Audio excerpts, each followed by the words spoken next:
If Diesel hadn't stopped walking, the kids might never have made it home. It was a Tuesday morning like any other in Westbrook, Oregon. Sunlight poured over the rooftops, school buses groaned to a start, and Officer Mark Ridley was sipping black coffee behind the wheel of his patrol car, not expecting anything more than a few speeders and maybe a noise complaint before noon. But 20 minutes into his routine patrol, his K9 partner Diesel froze in the middle of the sidewalk near Oak Ridge Trail. Mark felt the jolt through the leash. The 4-year-old German Shepherd didn't bark or whine. He just stood there, stone still, eyes locked on a narrow strip of trees that ran along the back of the trail where school kids passed through every morning. Mark followed Diesel's stare. There was nothing there. At least that's what he thought, until he stepped closer. Oak Ridge Trail wasn't much of a trail at all. It was just a worn dirt path cutting through the woods behind Pine Hollow Elementary. It shaved 5 minutes off the kids' walk to school, and most parents didn't mind, figuring it was safer than crossing Main Street traffic. Diesel's ears twitched, his nose tilted into the wind. "What you got, buddy?" Mark asked, kneeling beside him.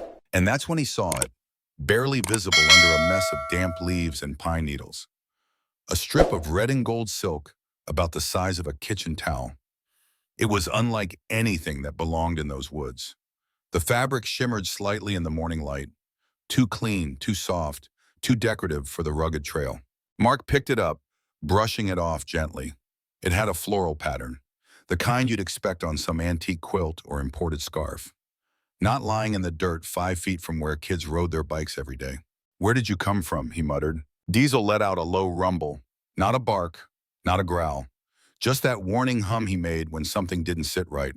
Mark knew Diesel well. He'd trained with him from the beginning. Diesel wasn't the kind of dog to get spooked by a rabbit or rustling squirrel. When he reacted like this, it usually meant something human, and usually something bad. He opened his trunk, pulled out a standard evidence bag, and carefully sealed the piece of fabric.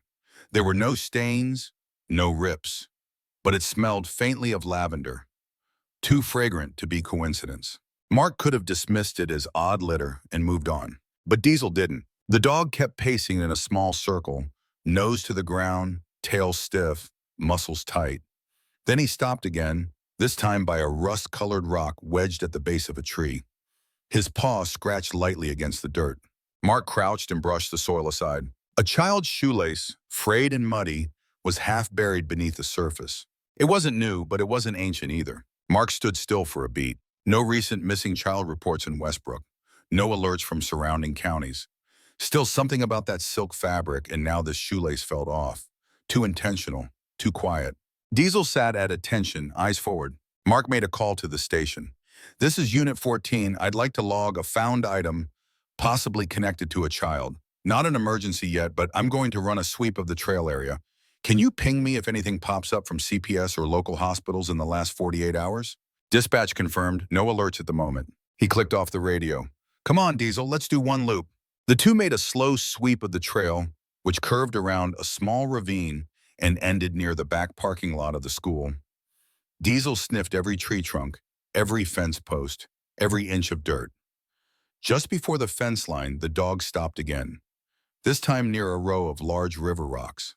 Beneath one of them was something white and shiny. Mark pushed the rock out and uncovered a pair of toy beads, tied together with string, pink and yellow, like something from a child's craft kit. He held them in his hand for a moment, heart beating a little faster. This wasn't random trash. Someone had left a trail. Or worse, someone had been dragged. By now, parents were dropping off kids in the school's main entrance. Mark turned his body to block view of what he'd found. Diesel stayed close. Every so often, he glanced toward the woods again. That night, Mark lay in bed staring at the ceiling fan. The beads, the shoelace, the silk, it all played in his mind like a puzzle he didn't have the picture for. He pulled out the evidence bag again from his gear. Even in the dim bedroom light, that red and gold silk shimmered faintly, like it didn't belong in this world.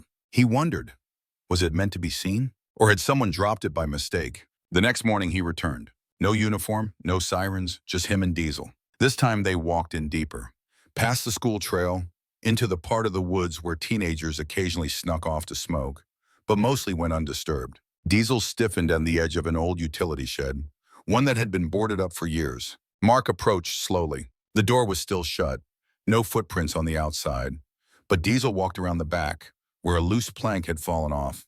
Inside, it smelled of rot and dampness. Then something else, faint and sweet. Lavender again. Mark shone his flashlight.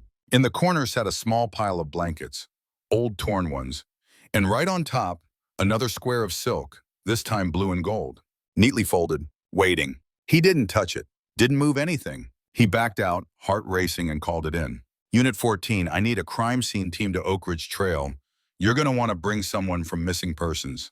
His voice didn't shake, but his hand did. Diesel stood tall beside him, staring into the woods like he already knew what they'd find next. Officer Mark Ridley stood just outside the dilapidated utility shed, trying to keep his breathing steady. The soft crunch of leaves beneath his boots was the only sound, aside from the low hum of his canine partner. Diesel, who sat at his side, silent, steady, but fully alert. Inside the shed, barely touched by sunlight, lay the second piece of silk. Blue and gold this time. Just like the first, it looked freshly folded, untouched by the grime and dust that coated everything else in the building. Mark didn't step inside. Something told him not to. Instead, he waited for backup. Within 15 minutes, a black SUV from the county crime scene unit rolled up the dirt access path. 3 techs and windbreakers hopped out, followed by Detective Laura Jensen, a seasoned investigator with sharp eyes and a reputation for trusting her gut. Mark filled her in quickly, skipping the speculation. Just the facts, the trail, the silk, the shoelace, the beads, now the shed. She crouched at the shed entrance and peered in. This was staged. Mark nodded. That's what I thought. Laura waved for the techs to begin photographing. No rodents, no dust on the blanket. And look, the other junk in there is rotted through, but this, she pointed at the silk, this looks like it came straight from a boutique 10 minutes ago. Diesel sat outside the shed, eyes fixed on the tree line. He didn't whimper, didn't bark, just waited. But Mark could tell he was on edge. A few hours later, the scene was cleared, evidence bagged, and the shed sealed with police tape. No immediate forensic breakthroughs, no fingerprints, no blood, nothing conclusive. But the silk sample was sent off for fiber and chemical analysis. Back at the station, Mark entered his findings into the system. While the evidence was growing, the story was still thin. No missing persons report matched the items, no recent child disappearances. But the silk, that was still in his head. Something about it felt ritualistic. Later that evening, Mark walked into his home, tired but restless. Diesel trotted in behind him, ears still alert. Mark dropped his keys, made himself a grilled cheese, and barely touched it. His wife had passed 2 years ago, cancer, and since then the house had been quiet, too quiet. Diesel followed him from room to room like a shadow. That night, Mark dreamt of trees, endless trees, and voices he couldn't quite understand. When he woke, he had a feeling he couldn't shake.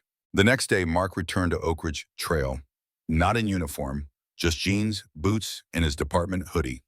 Diesel rode in the back, head poking between the seats like always. He retraced the same route, the shortcut kids took to school, the bend near the rock, the patch where they'd found the shoelace. He wasn't sure what he expected. Maybe nothing.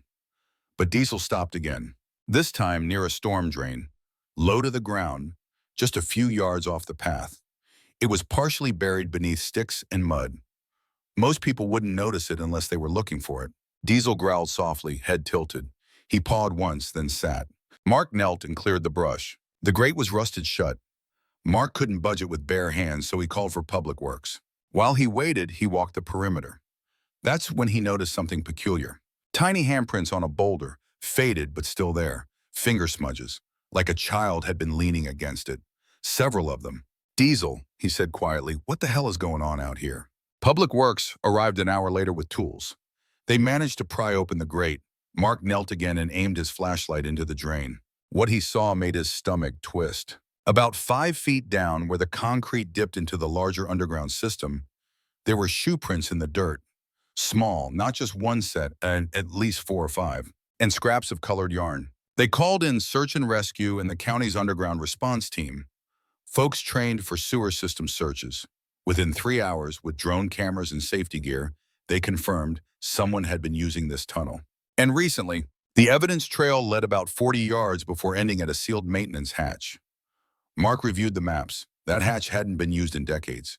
It led to a closed-off section of piping no longer listed in the active grid. He felt a knot tighten in his chest. That evening, Mark sat on his porch, fingers wrapped around a cold bottle of Coke.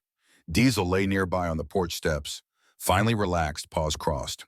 Across the street, neighborhood kids rode their bikes past the corner. He stared at them, watching the way they laughed and chased each other, completely unaware that something dark had been so close to where they lived, where they played. The silk, the toys, the prints. It wasn't just one child. Whoever was behind this, they were collecting. The next morning, Mark met Detective Jensen at the station. She looked exhausted. "We found more," she said flatly. She handed him a photo, taken deep inside the storm drain. It showed a patch of dried mud with a faint drawing. 3 stick figures holding hands, drawn in pink chalk. One of them had what looked like a crown. "Looks like kids," Mark said. "Kids who've been down there long enough to get bored," Laura replied. Mark rubbed his jaw. "You think they're alive?" Jensen didn't answer right away. "I think someone's keeping them, and not in a way that ends well." By noon, the town's mayor had been briefed. They kept it quiet from the press. So far. No public announcements. No parents panicking yet. But time was running short. The FBI was looped in by evening. Mark returned to the woods one last time that day. He stood at the spot where the silk had first been found.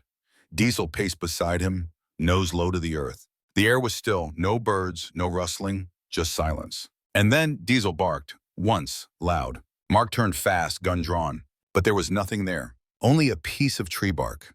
And under it, a child's bracelet made of yarn and buttons.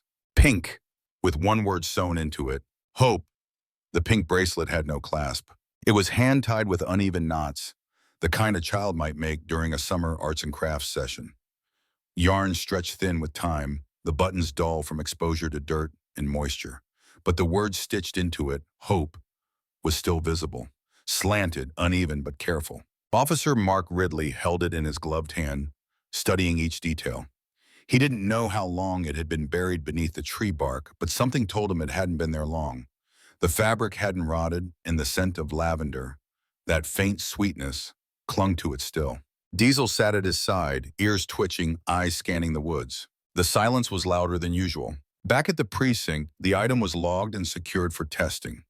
Mark sat in the conference room with Detective Laura Jensen and a pair of agents from the FBI's Child Exploitation Task Force.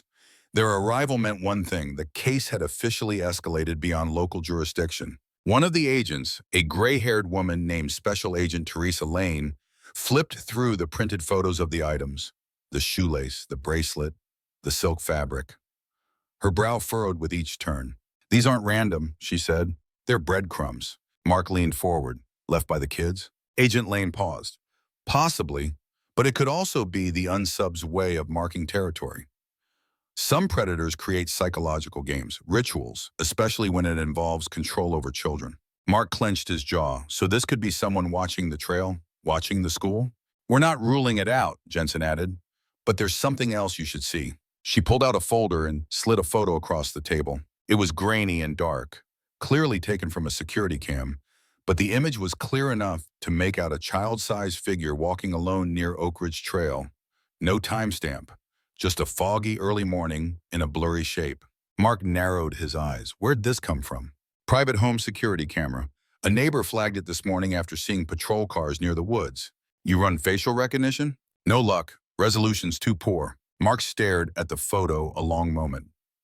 The child, or what looked like a child, was holding something. A square shape, cloth-like. "Is that the blanket?" he asked. Lane nodded slowly.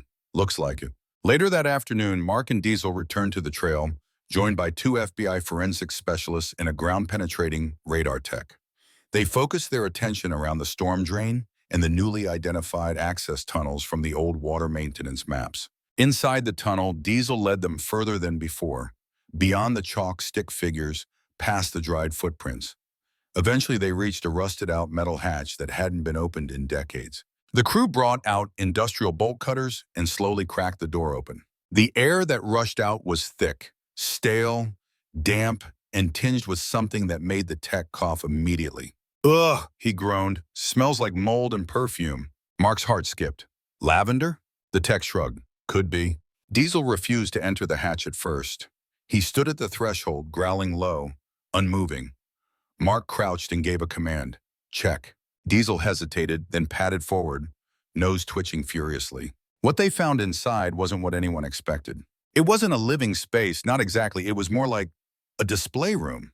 The space was narrow and long, lit only by the beams of their flashlights. On one side, the walls were lined with old children's drawings, all pinned or taped crudely to the wall. Some torn, some faded, others disturbingly recent. On the opposite wall, someone had written words in chalk, different colors, different sizes. Most were first names, Lily, Tommy, Ava, Ben, but one stood out in faint red chalk, Hope, same spelling as the bracelet. Below the name was a crude stick figure girl wearing a crown drawn beside a tree. Mark stepped back, stunned. These are the kids. Lane photographed the wall. Looks like they were down here for some time. There's no bedding, said Jensen. No food, no water. They weren't living here, Mark muttered. This was where they were taken after, or before. Diesel sniffed one of the corners and let out a low bark, one of urgency. Mark moved quickly, following Diesel's gaze to a pile of blankets. Underneath, they found a small pink tennis shoe. Inside it, a torn scrap of paper, faded, damp, but readable. We're still here. Please don't stop looking. The air shifted. No one said a word for nearly a minute. Mark finally broke the silence. This isn't over. This isn't even close to over. That evening, Mark skipped dinner. He sat at his desk replaying everything. The bracelet, the tunnel, the wall of names. He opened the missing persons database again and searched for cases involving children named Hope. After an hour, he found one. Hope Marin Cooper, age 8, vanished from a gas station in Crescent Lake, Oregon, almost 7 years ago. She had been declared presumed dead in 2021. But now, everything pointed to her still being alive, or at least recently so. He printed the file and stared at her photo. Wide eyes, curly hair, wearing a pink plastic tiara. Just like the drawing. He rubbed his temples and sighed. What the hell is going on? Before midnight, Mark got a call. It was a deputy from a nearby town. You working the Oak Ridge Trail thing? The man asked. Yeah, why? We just got a report of a kid spotted in the woods behind an RV park near Ridgeway. Local says she saw a girl in a blanket watching from the tree line. When she went to check, the girl vanished. How old? Didn't get a clear look, but small, around 8 or 9. Mark's blood ran cold. What was she wearing? The deputy paused. Said she was barefoot, wrapped in a red silk blanket. Mark was already pulling on his jacket before the call ended. Diesel jumped into the cruiser before Mark could even give the command. As the car sped down Route 14, the moon high and sharp above the treetops, Mark gripped the steering wheel tighter than he needed to. Somewhere out there, Hope, or another child like her, was still moving, still waiting, still believing someone would find her. And he was going to make damn sure she was right. The cruiser's headlights cut through the dark, winding back roads leading toward Ridgeway, a small, pine-lined town about 15 minutes from Westbrook. Mark Ridley drove in silence, one hand on the wheel, the other occasionally reaching back to rest on Diesel's shoulder. The dog didn't move. His posture was rigid, focused, like he could sense something was about to break. The call from the Ridgeway deputy had been short, vague. A young girl spotted in the woods near an RV park, wrapped in a red silk blanket, barefoot. She vanished before the witness could get close. No photos, no video, just a frightened woman and a description too close to be ignored. They arrived at the Hollow Pines RV campground a little after 1 a.m. The place was quiet, only a few porch lights glowing from the scattered trailers nestled among the trees. A sheriff's cruiser sat parked near the main office. Deputy Calvin Price met them at the edge of the lot. He looked tired, his face pale in the wash of their headlights. She was standing right there, Calvin said, pointing to a patch of gravel about 30 feet from the woods. Lady in Lot 9 said she saw the girl just standing, watching, said it gave her chills. Mark walked toward the spot, Diesel following close behind. The flashlight beam swept across broken twigs, crushed pine needles, and something else. Barefoot tracks in the soft dirt. Small, light, heading toward the tree line. Diesel sniffed, then pulled forward gently on the leash, tail high. She said the girl disappeared, Mark asked. Into the woods. When she went to check, nothing but silence. Mark scanned the tree line. Let's find out what's hiding in there. The woods behind Hollow Pines were dense, but not impassable. Old hiking trails crisscrossed between tall trees, broken fencing, and rocky outcrops. The air smelled of moss and decaying leaves. But beneath it all, Mark caught it again, faint but undeniable. Lavender. Diesel track. The German shepherd lowered his nose to the ground and started moving, slowly at first, then faster. The leash tugged tight. Mark followed close behind, weaving through thick underbrush, heart pounding. Within 5 minutes, Diesel stopped near an old drainage ditch. It had collapsed inward, leaving a hollowed-out tunnel barely big enough for a child to crawl through. Mark crouched. Inside, tangled in the roots and mud, was a scrap of red and gold silk. They marked the site and called for support. As deputies secured the area, Mark moved back to the open woods with Diesel, trying to keep his mind clear. But the truth was clawing at his thoughts. This wasn't a runaway. This was a pattern. Later that morning at the Westbrook precinct, the evidence board had grown. Photos of the silk fabric samples, the bracelet, the tunnel, and the chalk names lined the corkboard. But now in the center was a printout of Hope Marin Cooper's missing person poster. 8 years old when she vanished. 11 now if alive. Agent Teresa Lane stepped in with new intel. "We found a connection," she said, tapping the map. "Hope isn't the only one with silk involved. There's another child, Ava Denise Fletcher, went missing in Spokane in 2018. Witness said she was last seen carrying a small red silk pillow." Mark blinked. "You're saying the pillow had the same material and thread pattern, custom, not from any major retailer?" Jensen frowned. "Someone's sourcing these on purpose. Or making them by hand," Mark added. Diesel shifted on the floor nearby. His ears perked. His head turned toward the hallway. Seconds later, a uniformed officer appeared at the doorway. "We've got something." 2 hikers near Cascade Ridge called in a possible sighting. Small figure running through the trees, again with a red blanket. Couple heard a voice call for help. Then silence. Mark was already reaching for his jacket. Cascade Ridge was 40 minutes out. Rugged terrain and few cell towers. By the time Mark, Diesel, and the FBI response team arrived, the sun was already high in the sky, casting long shadows through the evergreens. The hikers led them to the exact spot, a steep slope beneath a rocky overhang. Mark crouched near a pile of leaves and disturbed moss. There it was again, a child's drawing, folded into a weather-worn page torn from a spiral notebook. The drawing showed 3 children standing beneath what looked like a large tree with a circular hole at the base. No faces, just blank circles where eyes should be. But beneath the figures was one word scribbled in shaky handwriting. "Still here." Diesel barked sharply, then darted toward a patch of trees. "Diesel!" Mark shouted. He ran after him, heart thudding against his ribs. The dog stopped at the base of a massive tree. It looked ordinary at first glance. Thick, gnarled roots, moss-covered bark. But Diesel scratched at the base, whining low. Mark stepped closer. Behind a curtain of ivy half hidden was a small wooden trapdoor, maybe 2 feet wide. Old, weather-beaten, camouflaged. Mark dropped to his knees and brushed away the leaves. There was a lock. New. This wasn't just a hiding place. It was a holding place. By the time the team had removed the door, everyone was silent. Beneath the wooden panel was a shallow dugout space. The scent of earth, mold, and something faintly sweet, always lavender, drifted upward. Inside, laid out like dolls, were 3 child-sized sleeping bags, each with a colored silk pillow at the top. No children, just belongings, toys, handwritten notes, a hairbrush, a sock with a cartoon frog on it, a dog-eared copy of Charlotte's Web, and in the corner, nailed into the dirt wall was a mirror. On it, written in what looked like charcoal, were 2 words. "Be quiet." The air turned colder. Nobody spoke for a long time. Mark looked around the dugout. They were just here. "Or being rotated," Lane whispered. Jensen stared at the mirror. "Someone's teaching them not to scream." Back at the precinct, the mood was tense. The media was sniffing around. Whispers had started to circulate among the townspeople. Rumors of missing kids, abandoned bunkers, and strange symbols in the woods. Still, the task force wasn't ready to go public. Mark sat at his desk long after sunset, flipping through files, staring at maps, overlaying disappearances across state lines. That's when he noticed something strange. Every major incident, from Spokane to Crescent Lake to Ridgeway, aligned in a curved pattern, a half circle.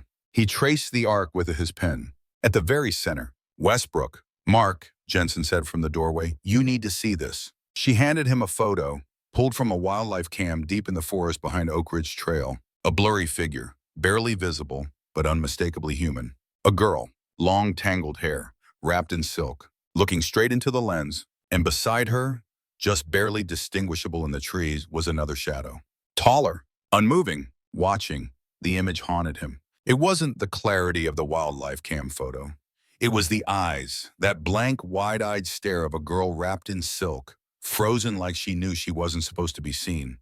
Behind her, that looming shadow barely distinguishable in the trees. Taller, broader, not moving. Officer Mark Ridley sat in his car, staring at the photo under the dome light. Diesel lay in the back seat, head on his paws, tail flicking now and then, still alert. They'd gone from scraps of fabric to underground hideouts, from chalk stick figures to missing names now possibly alive. And yet, they still didn't know who was behind it, or worse, how many. The FBI had the photo enhanced, still no facial details on the second figure. Too dark, too much foliage. But the girl? They were confident it matched Hope Marin Cooper. What made Mark's stomach churn wasn't the photo. It was the timing. That wildlife camera was triggered 11 hours ago, meaning Hope had been there, near Oak Ridge Trail, the same morning Mark had been investigating the Ridgeway Woods. They were circling him, or someone was circling them. By 10 a.m., a new lead came in. A mail carrier flagged something odd. An abandoned camper parked near the forest edge, behind a shuttered church on Hollow Bend Road, about 5 miles south of Westbrook. Said it looked like someone had been living in it recently. The door was ajar. There was a lingering smell of candle smoke and perfume. Mark and Diesel arrived at the scene with Detective Laura Jensen and a forensics team trailing behind. The camper was sun-bleached, rusted at the seams, with an Oregon license plate that hadn't been registered in 4 years. Diesel jumped out of the cruiser and went stiff immediately, ears locked forward. Mark drew a sidearm and approached the door slowly. "Westbrook Police, anyone inside?" Nothing. He opened the door. The smell hit instantly, lavender and wax. Inside, it was eerily clean. A mattress on the floor, shelves lined with books, mostly children's classics. The Secret Garden, Anne of Green Gables, Bridge to Terabithia. But what caught Mark's eye was the wall. There, taped up in a neat row, were photos of children. Some were clearly school pictures. Others, blurry shots taken from a distance, playgrounds, parking lots, front yards. At least 10 kids. Some of them matched recent cases. But 5? Mark didn't recognize. He turned to Laura. "Are these even on the missing persons list?" She shook her head slowly. "Not yet. They found no fingerprints, no DNA. Whoever had been using the camper had worn gloves and kept everything minimal." But Diesel led them to the closet. Behind the hanging coats was a hidden panel, slightly loose. Inside it, they found a tin box. Inside the box, a burner phone, a set of antique keys, and a journal. The journal was hand-stitched, bound in leather, and its pages were filled with writing, childlike but deliberate. The first entry read, "We don't ask questions. If we behave, we get books. If we talk, we go in the quiet box. I miss Lily. I don't think she passed the test." Mark stared at the sentence. "What test?" he muttered. By mid-afternoon, the FBI had swarmed the camper site. News vans began circling the outer road. Rumors spread like wildfire. Missing kids, secret bunkers, a cult in the forest. Mark didn't speak to the press. He couldn't. Not until he had something real. Instead, he sat with the journal. Page after page painted a picture that made his blood run cold. The children weren't just being hidden. They were being conditioned, taught to stay silent, trained to follow strange rules, kept in multiple locations, passed around like ghosts, erased from databases, names never entered into public systems. And worst of all, some had been there for years. That night, Mark drove out to the trail alone. Diesel rode shotgun this time, muzzle pressed to the glass. They didn't speak. They didn't need to. At the trailhead, Mark clicked off the headlights and just listened. The trees whispered with the breeze. A barn owl called in the distance. And then, a crack, a footstep. Mark stepped out, flashlight raised. Diesel followed, tense but quiet.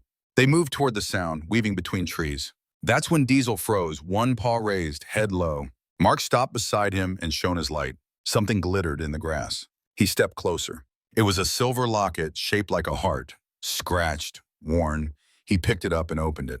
Inside, a tiny photo of a girl. And on the other side, a lock of hair. They logged the locket and began a slow grid search of the area.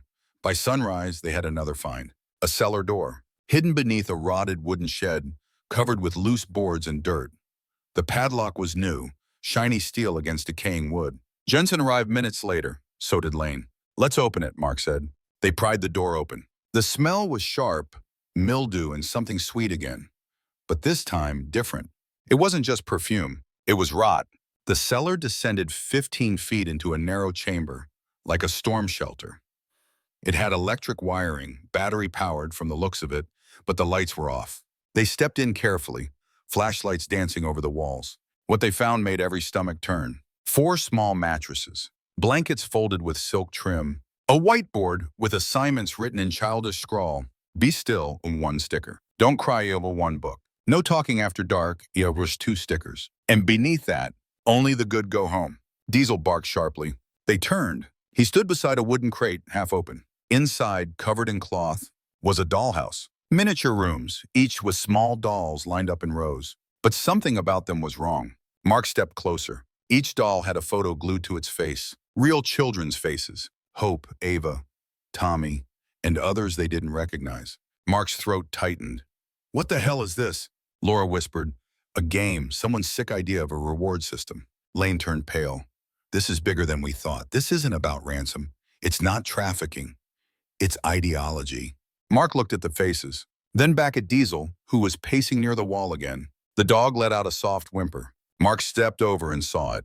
Another silk blanket, tucked into the cracks between the bricks. And under it, a child's bracelet with a name stitched in blue yarn. Emily. She hadn't been reported missing. Not yet. Another child erased before the world could even notice. And they were running out of time. The silence inside the cellar felt suffocating. Officer Mark Ridley stood frozen, staring at the small yarn bracelet labeled Emily. He'd already memorized the name. Another ghost child, another life no one had reported missing. No photo, no record. Just a name stitched by trembling hands, buried beneath bricks and secrets. Diesel sat beside him, his thick fur still bristled, eyes trained on the far end of the concrete chamber. The dog hadn't barked again, but he hadn't relaxed either. He was waiting, sensing something no one else could. Mark tucked the bracelet carefully into an evidence bag.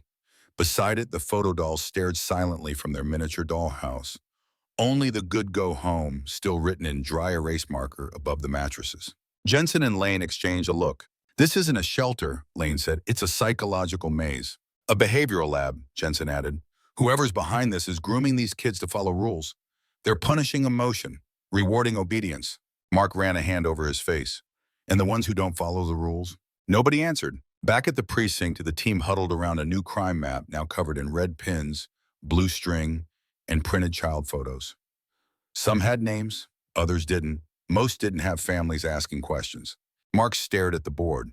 There's a pattern. It's more than geography. Laura stepped up beside him. We checked property records around every hideout, all owned under shell companies. Every one of them created between 2008 and 2011. That's when the sightings started, Lane added. Mark nodded. We've been chasing shadows. Diesel whined suddenly from his place by the door. Mark turned, and then the call came. It was a frantic woman, mid-40s. She worked at a small laundromat outside of Milltown, 20 minutes from Westbrook. Said she saw a young girl alone trying to use the vending machine. She thought the kid was homeless. Bare feet, matted hair. But then she noticed what she was holding. A gold-trimmed blanket. When the woman tried to talk to her, the girl ran out the back and into a wooded area behind the laundromat, but not before dropping something. I think it was a note, the woman said. Or maybe a picture. I didn't touch it. I was scared. Mark didn't hesitate. By the time Mark and Diesel arrived at the laundromat, the sun had started its descent, casting long shadows across the cracked sidewalk. The witness, Carla Thomas, stood near the back alley, arms crossed, visibly shaken. She was tiny, Carla said.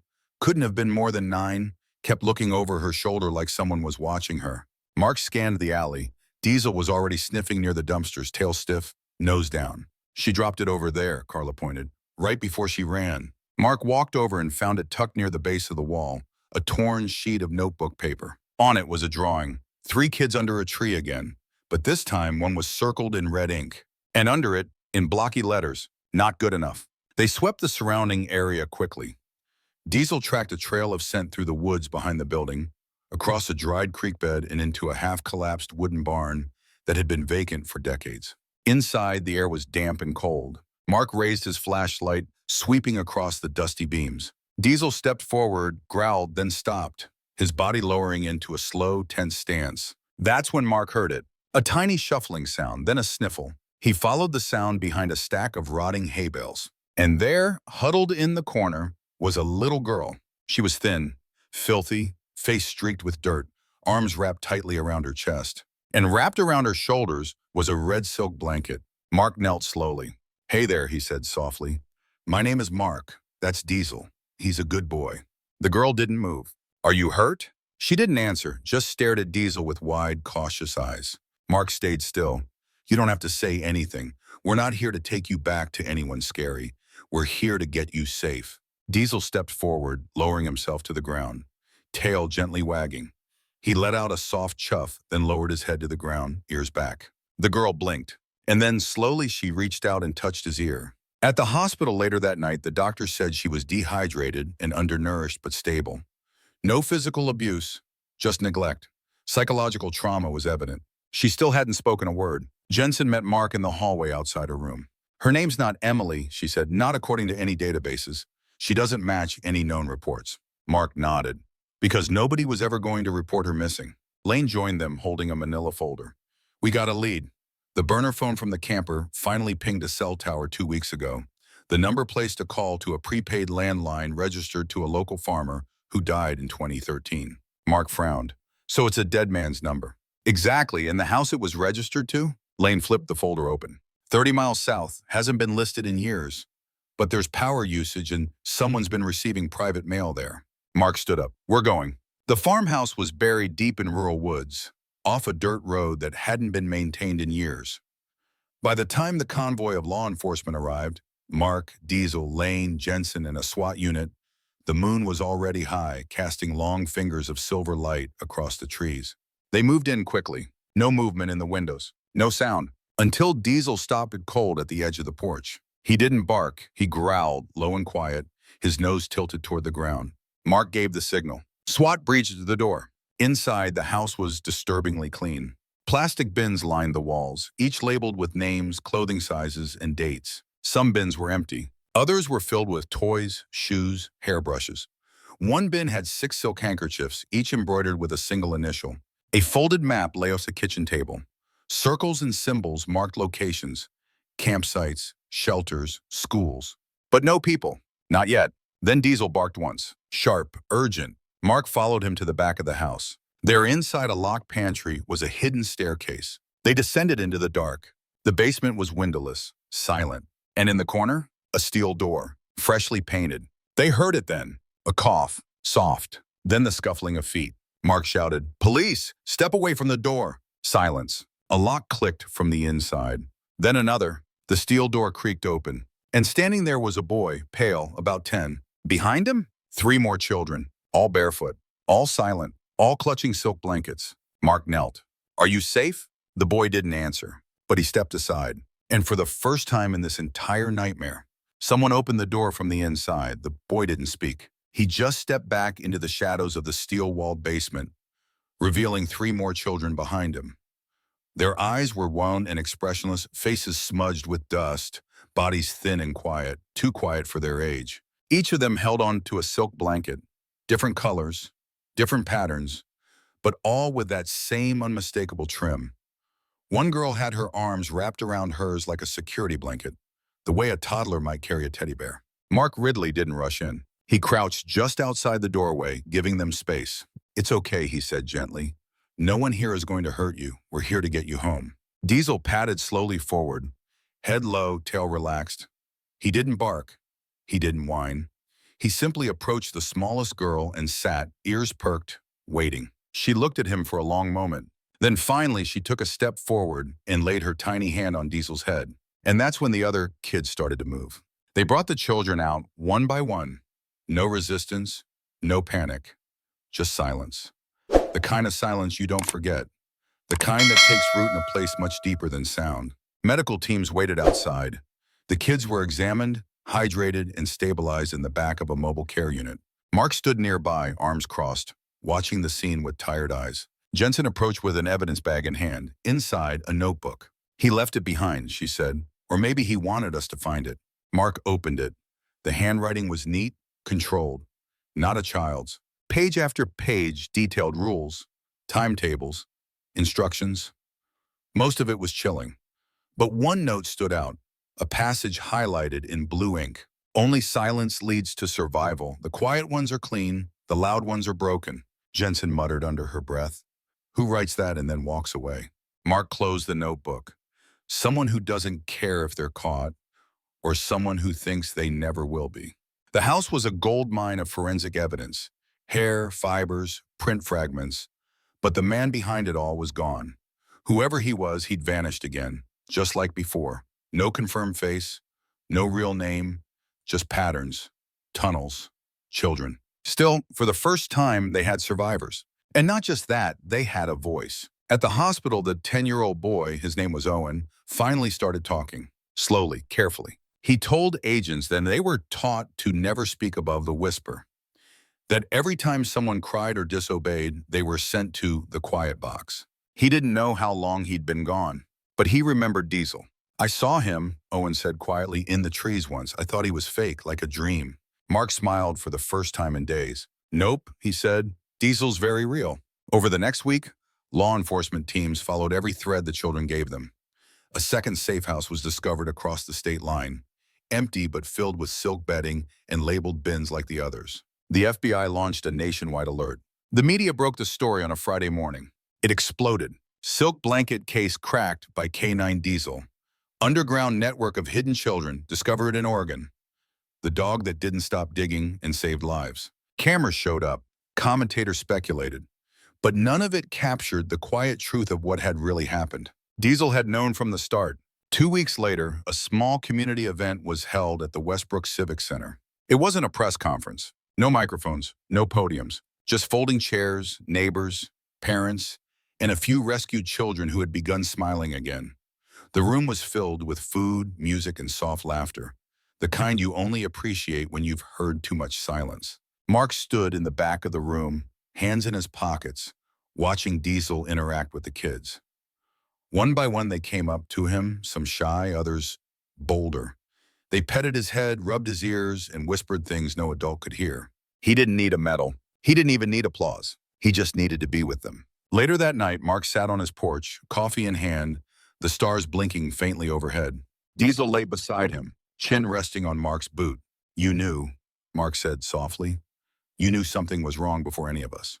Diesel looked up briefly, tail thumping once, then returned to his resting spot. You saved those kids, buddy. Diesel's ears twitched at the word kids. He always reacted to it. Mark looked out across the quiet neighborhood. The windows were lit, families were together, and for once, there wasn't a trace of silk on the wind. But he knew it wasn't over. Somewhere out there, more children were still waiting, still quiet, still hoping. And when the time came, Diesel would know again. He always did. Thank you for watching this story. If you've stayed with us all the way through, thank you. Truly. Stories like this remind us of the unseen battles being fought every day and of the silent heroes who refuse to give up, no matter how hidden the trail might be. Diesel didn't need a spotlight. He just needed to listen. And he did, even when no one else could hear what was really happening. What would you do if a dog like Diesel led you to a hidden truth no one believed existed? Let us know in the comments below. And if this story moved you, please like, share, and subscribe to support more powerful stories like this one.